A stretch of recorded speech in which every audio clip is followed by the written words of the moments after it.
you attended seminars, and you said your reason there was to learn more about yourself. Yeah. My experience has been people attend seminars, especially self-development seminars, to look for the answer. They want to know, what is it out there I can learn so that I can be more successful? That wasn't your motivation? No, oddly enough. And I think probably you're right. I think that's what most people are looking for. I think they're looking for an answer outside of themselves, and they're never going to find it. I think by this time I realized it was something in me. I met a man here in Toronto. He was one that originally got me involved in studying this, Ray Stanford.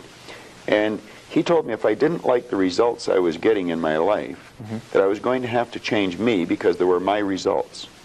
And he said, if you're going to change you, you're going to have to find out something about yourself. And that seemed to make sense. I don't think it was an earth-shattering idea. It wouldn't give anybody a brain hernia, but it made a hell of a lot of sense to me. So I started to study myself. I found most people don't know who they are. They really don't. What do you mean? I mean, I know my name, I know my age, I know where I live. Yeah, that's not you, though. You know, that's just size, it. If you ask the average person who they are, they'll give you their name. They'll say, I'm Bob Proctor, but I'm not. Bob and Proctor are two words. My parents give them to me. They're called names, but it's not me. It's my name. Then somebody will say, well, this is me, but this isn't me either. It's my body. Like, you never phone down here to the studio and say, body won't be in today. It's sick. Okay. You know, we don't say am hand or am leg. It's my hand, my leg, my body, my name. Who am I? Well, that's an interesting question. And I believe if a person will start to study that and look for the answer, they'll find it. See, I think we live simultaneously on three planes of understanding. We're spiritual creatures, we have an intellect, and we live in physical bodies. Okay. But because we lack awareness or understanding of who we are, we're totally locked into a physical world, and we let things outside of us control us. 95% of the population are reacting to life. They're not really living at all. Okay. And would you call that one of the barriers to success? Oh, there's no question about it. I think there's two barriers. Success is a funny word. Nightingale had a great definition for it. He said a person's successful if they know where they are, and they know where they're going, and they're progressively moving in that direction. He said that success was the progressive realization of a worthy ideal. Anyone that has a goal, and they're moving towards it, they're successful. Most people think that you're successful if you have a lot of money. Quite often you have a lot of money if you're successful, but it isn't. I wouldn't say Mother Teresa has a lot of money. Okay. You know, but she's a pretty successful lady. So it's... okay, so that barrier to success... Well, there's a couple of them. Okay. I think there's two barriers. One is our conditioning. The conditioning that takes place in our subconscious mind from the time we're infants. All we can do is act and talk like the people around us. That's why we learn the language we learned. If there was 10 languages spoken in our home, we'd learn 10 languages without any trouble. There's usually one, and that's the only one we ever learn. And we grow older and we think, oh, I couldn't learn another language. We could learn 100 if we wanted to. You can do anything. But I think we're conditioned. We have a real strong conditioning, usually with not some very good ideas. And then that's the barrier that's inside us. The one that's outside of us is our environment. We have a tendency to act like everybody around us. And if you think about this, it doesn't make a lot of sense. Because if you study statistics, 95% of the people live their entire life and never live the way they want to live. Did you know that 95% of the population in this country, let's say in North America, the richest continent in the history of the world, they'll work productively, let's say for 40 of their 65 years, and they'll end up with hardly any money. Well, there's got to be something wrong. So there's not much... 5% of the people end up financially comfortable or independent. Are you trying to depress us, Bob? Because that's No, actually, I think it's quite an exciting idea, because you see, the idea behind it is that anybody can win, anyone at all. But if we start studying these statistics, I think we'll arrive at the conclusion, geez, I better start thinking for myself rather than follow everybody. Most people, they get a job, they look around, they see how everybody else is doing their work, and they start doing it the same way. They should stop and think, I wonder if any of these people know what they're doing. You know, is there a better way to do it? But don't we have a need to fit in? I mean, we don't want to stand out. We don't want to get fired. We don't want to make waves. Exactly. Just fall into line. You know, take a number. Be like everybody around. You know, that'd be great in the animal kingdom. But human beings aren't supposed to live that way. I think we should make a few waves. We should maybe stand out, be different. Not for the sake of being different, but because we are different. We all think different thoughts. And I believe we should start to think and build images in our mind of what we'd like to do and then set out and do it. Okay. Emerson did that, Edison did that, Marconi did that, Samuel Morse did that, Buckminster Fuller did that. We could go on and on and on. Okay. They were different. They stood out. They made a few waves. Okay. You started with you saying you started with a search for yourself to try to find out more about yourself, and you were somewhat successful along the way. Well, I didn't start it like that in the beginning. I started out wanting a lot of money. I figured if I had enough money, I was going to cure all my problems. I found that that wasn't true. I earned a fair amount of problems or money, and I seemed to have more problems.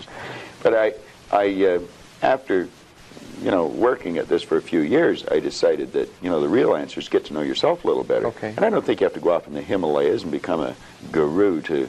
Okay. To do What did you do to learn about yourself? You said you went around as many seminars. I as you attended could. seminars. Okay. I went and listened to different speakers who taught something about the mind. I think the answer is in our mind if we'll start studying and trying to understand our mind. Okay. Let me get back to you if I can. What did you learn about Bob Proctor during that study? Well, I learned that the biggest part of me you'll never see. It's non-physical. And what you see here in the physical body is nothing but the physical manifestation of the higher side of my personality. And of course that's true with you, and Nancy's on the camera. It's true of everyone. And what we have to study, I think, is how does this non-physical part of my mind work? What happens when I think? Where do thoughts come from? How was this chair built? Somebody had to think. Thoughts are everywhere. And we pull thoughts into our mind and we build pictures or images in our mind. Okay. What we want to understand is that's a non-physical side of ourself that's doing that. If I can build an image of something in my mind, I'm quite capable of building a physical replica of it in my world. So if I build an image of me as a happy, relaxed person, I can live like that. If I build an image of myself as being prosperous, I can become prosperous. So if we think rich, we will be rich. Is that what you're Absolutely. We're already rich, just short of money. Okay, those of us that like to acquire more money Yeah. and or happiness or whatever we see success, those of us that want to reach the goals that we've set for ourselves, we do it first by... Well, the first thing you do is sit down and decide what you want. If it's money you want, how much money? Lots of money. Well, nobody knows how much lots is. Okay. So you've got to be specific. Okay. You write down on a card exactly what you want. And you carry that card around and read it often. Now, this is what I learned in this book, Think and Grow Rich, and it's what I teach in the seminars. I'll teach people how to set goals. But you decide exactly what you want. And then you start to think. Now, you're going to have thoughts come to your mind of why you can't get it. Mm-hmm. You have the ability in your conscious mind to reject that idea, kick it out of your mind. Thinking of why you can't do something is never going to do you any good. And keep thinking until you start to think of thoughts of how you can do it. And the way will be shown to you. It comes in the form of images in our mind. Think of how you can and not why you can't. Okay. So our first step is to set That's the some first goals. step. And think about how we can go about reaching those goals. Exactly. And just think of how you can. Now, I would say before you get into that, you should get a good book and start to study it. Select a person who is already doing something that you'd like to do. Get to know that person. Mm-hmm. Go to the experts for advice. Don't ask the person next door, your mother, father, brother, or the guy that works beside you, because they don't necessarily know. There's no point in asking a person how to earn a lot of money if they're only earning $10,000 a year. They don't know. If they knew, they'd probably be earning a lot. It's like, don't go to a sick doctor if you want to get healthy. Okay. So you find someone that you can go to for advice. Get a real good book and lock into that book and start to study it. Like, I've had this one that looks like a Bible, but this is Napoleon Hill's book, Think and Grow Rich. I've been reading this thing now for 23 years. I'll probably read it for another 23 years. I get another good book that I brought over here today. It's called The Power of Your Subconscious Mind. Now, I'm not getting a commission for selling this. The author's dead now. He's been gone for a couple of years. But Dr. Joseph Murphy wrote this book, The Power of Your Subconscious Mind. And that's probably one of the best books that you're ever going to find, because you're going to learn something about your mind when you read this book. Okay. Now, I read a lot of books. I've got probably 1,000 books sitting in my den at home in my library. But the one that I carry it everywhere I go, and I read it all the time, is Think and Grow Rich. I never stop reading it. Now, where's the value for you to reread that and read it again? I mean, you must, You must know it well enough that... I think I could probably recite it verbatim. But the secret is, I once read in a book where it said, when you read a good book through the second time, you don't see something in it that you didn't see before. You see something in yourself that wasn't there before. You see, when I read this, I create a greater awareness. Let me just read you one line out of here, 2 lines. Okay. Hill said, the missing link in all systems of education known to civilization today may be found in the failure of educational institutions to teach students how to organize and use knowledge after they acquire it. He went on to say that we should understand the real meaning of the word educate. It's not going to a brick-and-mortar edifice for 25 years. Okay. That's gathering information. You'll probably develop your memory, but I would question how well you develop your mind. And I'm not against education because I encourage my children to go to school, as we know it. Now, he said the word education comes from the word educo. And he says it's derived from the Latin word educo, meaning to induce, to draw out, or to develop from within. An educated person is not necessarily one who has an abundance of general or specialized knowledge. An educated person is one who has so developed the faculties of their mind that they may acquire anything they want or its equivalent without violating the rights of others.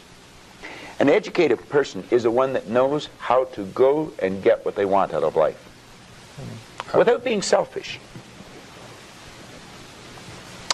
In sense, a researcher, somebody who knows what they're looking for and knows how to go about finding Well, I think we should forever be involved in research because learning is a lifelong process. You never stop learning. Education means to draw out from within. We're drawing on an infinite source. We've got deep reservoirs of talent and ability within us. We can learn to do anything. We have phenomenal powers. If we used our body like we used our mind, we'd probably just move our little finger. Okay. We don't exercise our mind enough. No. But we're not taught to. Kids in school should be taught, before the school year ever starts, to sit down. They should be given a blank report card and get them to visualize the marks they want to get and write their own report card. This is before school starts, first week in school. And then the teacher should say, now I want you just to concentrate on how to get that mark, and I don't want you to think of why you can't. And I want you to form the attitude that you're going to get it. Now some people say that's not being realistic.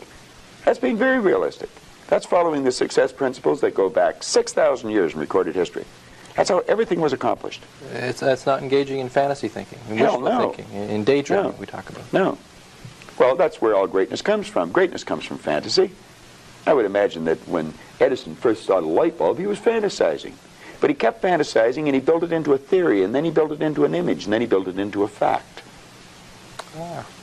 I mean, when I was a kid, it was a fantasy to think of going to the moon. Mm-hmm. We've been up there with cars, playing golf.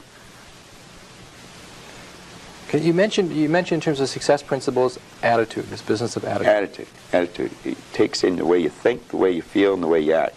I'd have a difficult time really explaining attitude right just in a conversation. I used a board in the seminar, and well, I did an attitude seminar last night. We spent 3 hours dealing with that one subject, so to do it here in 3 minutes, I can do it. I haven't learned how yet. Okay. Let's put it that way. I recognize it's difficult because we talk... You have to have a winning attitude, though, Tom. Okay. In human relations, we talk about the toughest thing with managing people. The toughest thing to deal with is their attitude.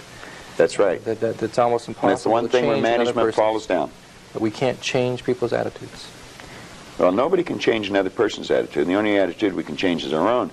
But you see, if management have the idea it's their attitude and we can't do anything about it, then they're not going to do anything about it. But if management arrive at the conclusion, yes, it is attitude, and let's teach the people something about attitude. Let's teach them something about themselves. Let's make them realize that they're worth something, that they're valuable, that the greatest resource we've got.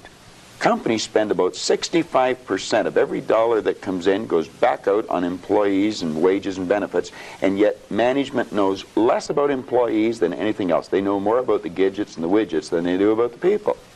Okay, so your suggestion is we develop a winning attitude. Absolutely. Can you define that for me, first of all? What is a winning attitude? Well, if we can understand, let me digress for a second. The whole universe operates by laws, and there's a law of opposites. It's called the law of polarity.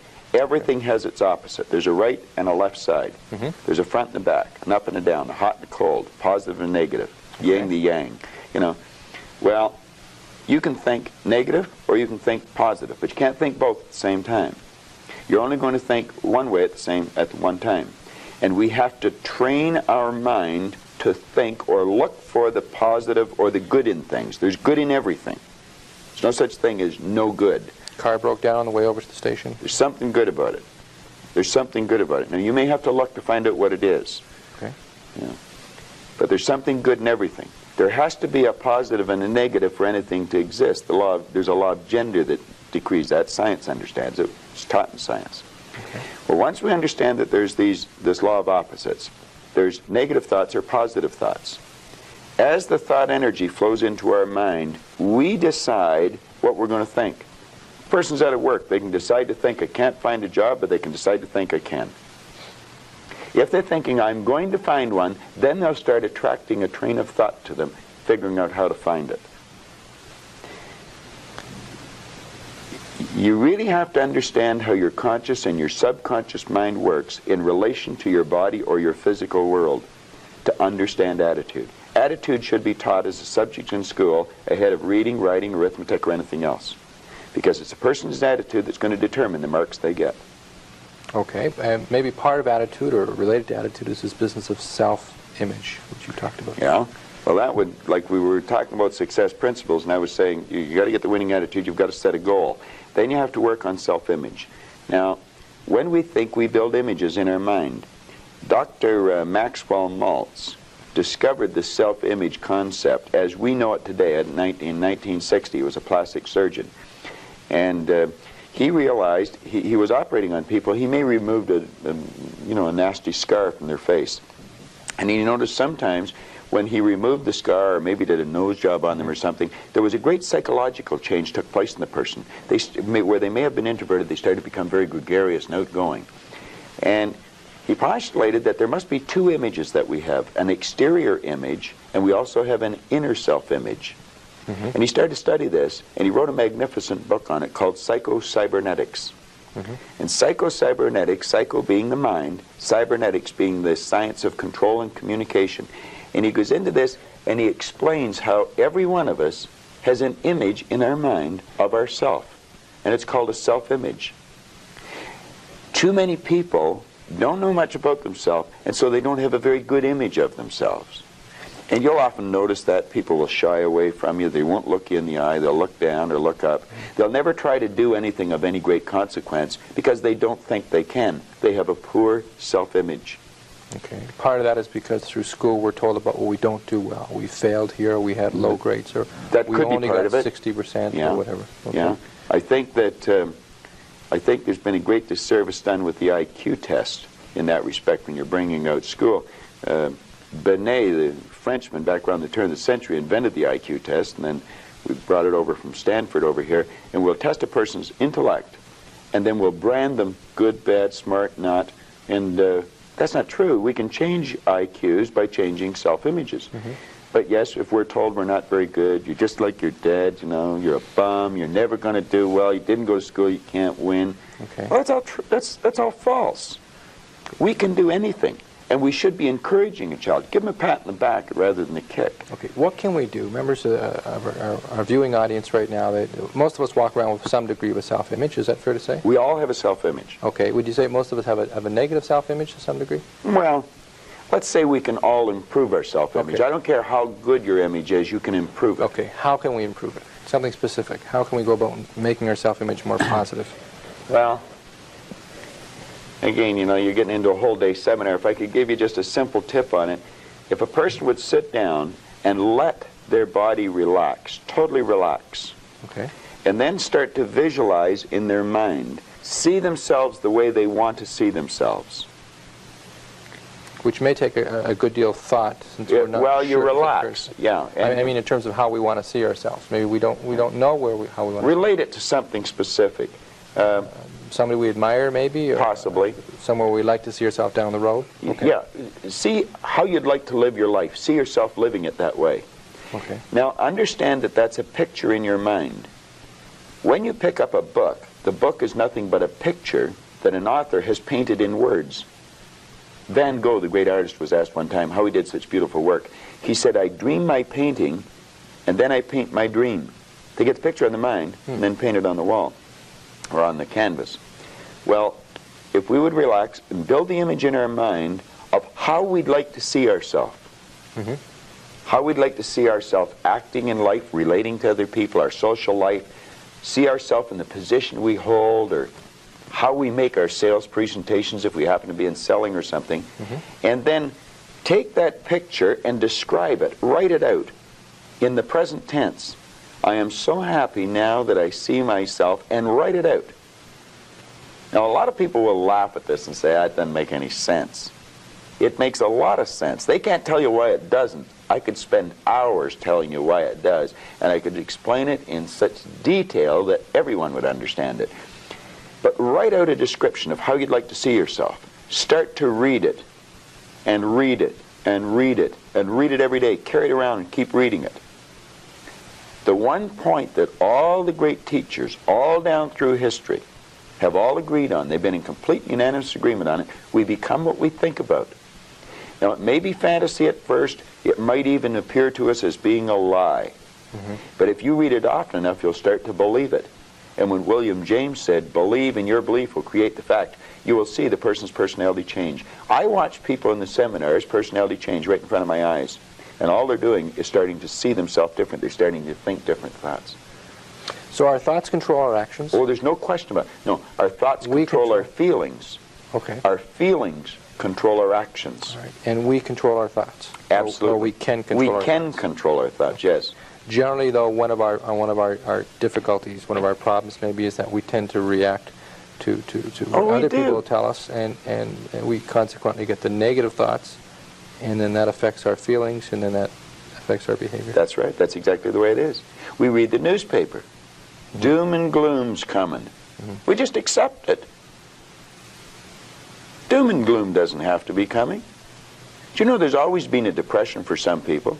I grew up with the idea that everybody went broke in the 30s. They didn't. Some made millions. I thought everybody went out of business. They didn't. Some people went into business. There's always a depression for some people, and there's always good times for others. Let's ask ourselves when we read something in the paper, do I want to get emotionally involved in that idea? If it's a negative idea, I don't want to get emotionally involved with it. I don't read the paper that often. I do, but I don't dwell on it. You don't get emotionally involved in it when you see other negative. When an idea comes into your mind, whether somebody else tells you or whether you read it in the paper, we should reason with it. Ask ourselves, will that idea help me get to where I want to go? If it won't, reject the idea. Okay. All right. Bob, I appreciate it. Our half hour's gone by already. Went fast. Very quickly. Those that are interested in learning more about your philosophy of success, and I know you do give very specific tips on what they can do to become more successful, are welcome to attend your seminars. Absolutely. Tell them to phone the office. We run seminars all the time. Terrific. Okay, I appreciate it. Thank you very much for joining us. My pleasure, Tom. Glad to be here.